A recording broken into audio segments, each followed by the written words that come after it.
Steelix! Steelix is back for Neo On, and in this format it still remains one of the best, most solid attackers in the game. Just like it did in Rocket On and in Base Neo, this big hard snake can just pound your opponent over and over again.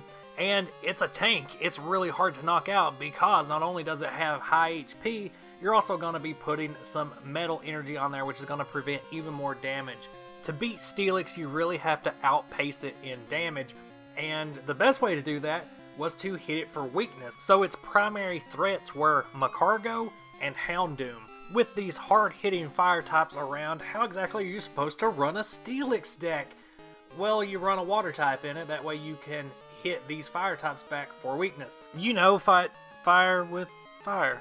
Most steel decks in Neo On would run a couple copies of Mantine to hit those fire types for weakness, but fire type deck users weren't stupid, so they would run their Houndooms and their Magcargos alongside best of game promo Electabuzz. So the next best option for these steel type decks that need fire coverage was to just run a water type that wasn't weak to electric, or that didn't have a weakness at all.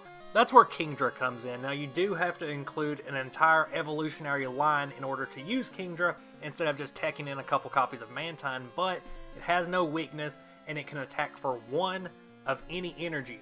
Unlike Mantine, that requires you to attach 2 water energy in order to attack, so if you run Mantine in your deck, you also have to run water energy. As with Kingdra, you don't have to change up your energy at all. And the whole point of Kingdra is to use genetic memory in order to access Seadra's Mud Splash attack, which deals a decent chunk of damage while also spreading around some bench damage. And since Kingdra only needs 1 energy in order to use Mud Splash over and over again, if it starts racking up damage, you can freely use Pokemon Center on it and just replace that 1 energy easily. The build I'm about to show isn't straight up Kingdra Center, but it does incorporate some of those elements into it. So let's have a look.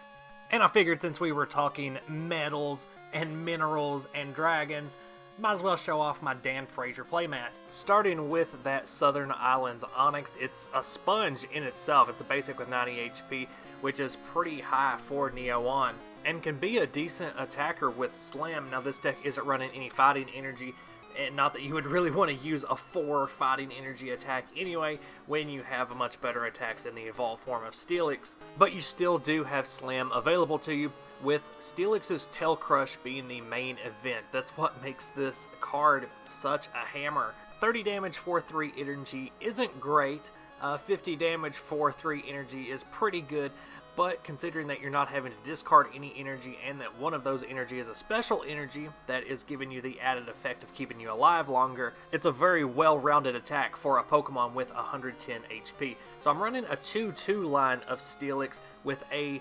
3-3-3 line of Kingdra. Now you can absolutely swap those. I just found that using Kingdra was a lot more efficient and ended up winning a lot more matches than relying on Steelix to do its typical tanky snake thing. So having Kingdra be the more dominant Pokemon line in this deck works great, but if you want to push Steelix up into that main position, then you can do a 3-3 line of Steelix with a 2-2-2 line of Kingdra.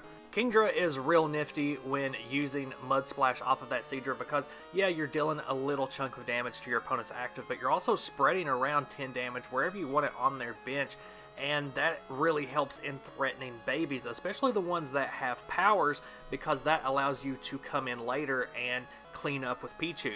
Especially when leading with Kingdra early game, as you only need 1 energy on it to attack, which gives you a great opportunity to set up a Tail Crush on the bench. So by Mud Splashing over and over again and placing these damage counters on your opponent's bench, you're dissuading them away from playing low HP basic Pokemon or baby Pokemon, which can end up stalling them out. It's going to slow down their setup, while you've got this monster of a Steelix being built up on your bench with at least 1 metal energy on it.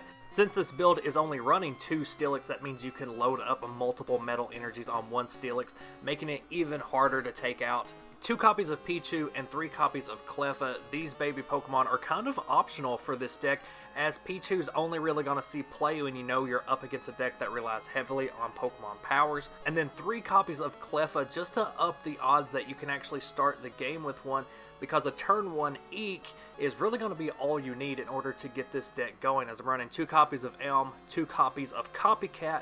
That's become kind of my go-to standard, kind of like how in base Neo it was always 2 Oak, 2 Elm, and then you could mix them up if you wanted to. So actually, if you want to just take the Cleffa out of this deck completely and run a full playset of Copycat, you would accomplish pretty much the same thing, except you would be limiting your resources a little bit, as Cleffa can use Eek over and over again and basically serve as its own Professor Elm. Aside from that, you've also got a full playset of Bill's Teleporter. You can run Bill instead of Bill's Teleporter. They essentially are about the same when it comes to draw power, but I just like using Teleporter a lot more. Couple copies of Pokemon Trader, just because there are a lot of different Pokemon lines going on in this build, and if you're trying to get that Steelix out of your deck to evolve up an Onix and you need it quick while you're just sitting with, 3 Cleffas in your hands that aren't going to see play. With the amount of hand refreshment and draw power in this deck, you shouldn't have to worry about it all that much, but just in case, to increase the odds, if you can't get the evolution cards you need in your hand, you can at least get another Pokemon and a Pokemon Trader in your hand. Full playset of Double Gust, because, man, you do not want to have to retreat a Steelix or a Kingdra, just because those retreat costs are way above the energy cost of any attack, so you don't want to waste that much energy laying it down on that Pokemon to retreat it. So Double Gust is basically going to be a switch for you. You can also use it to pull out easy targets on your opponent's side of the field. I mean, that's what Gust has always been for, but for this deck, it's also another way just to pull your own Pokemon out of harm's way. Goldberry is going to be your primary source of healing for this deck, like you see with Steelix decks, where you just throw down a Goldberry and Metal Energy is going to help prevent some damage. Whatever does get through Goldberry will heal off as soon as it activates. Steelix very rarely gets O-Code, and when it does, it's against a Fire-type attacker, which is why you pair it with a Water-type attacker in Kingdra that can attack for a low amount of energy. Goldberry is just as useful on Kingdra, but since Kingdra only needs that 1 energy, it's much better to use a Pokemon Center whenever you're relying on Kingdra for your attacks, because yeah, discarding 1 energy, Kingdra doesn't care. Just heal it up, discard that energy, slap down another one from your hand, you're good to go. Couple copies of Power Charge to help recycle those Metal Energy when a Steelix gets knocked out, if a Steelix gets knocked out. And then a couple copies of Town Volunteers to recycle some of those evolution lines. If you get a Kingdra knocked out or a Steelix knocked out and you need to get back an Onix or a Seadra, whatever it is.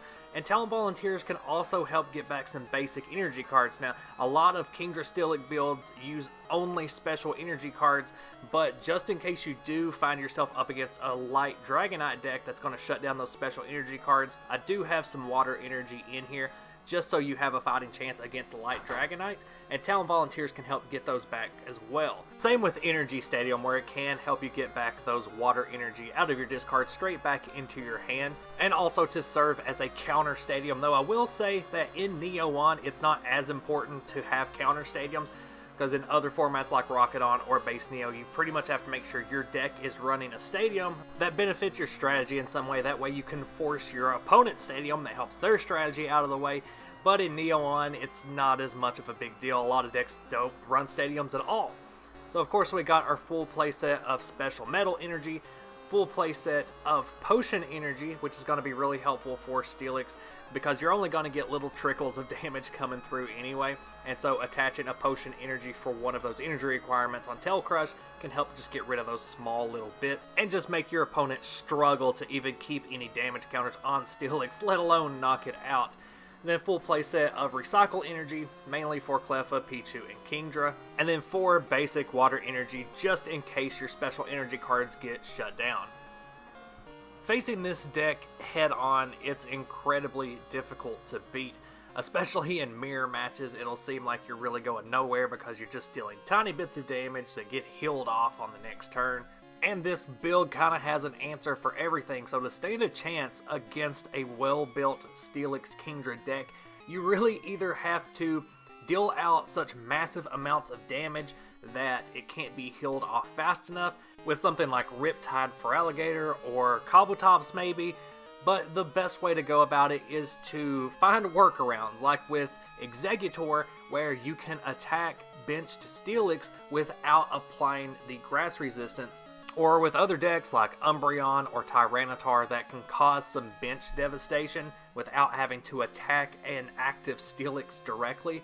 One of the ways to deal with Steelix Kingdra most effectively is with Mill, where you're removing the resources that make this deck so strong, or with Knocklock variants, where you're taking away those tools from your opponent's hand, shuffling them back in their deck. Although you do have to be very careful in using Noctowl against Steelix Kingdra because Pichu is in there almost specifically for Noctowls.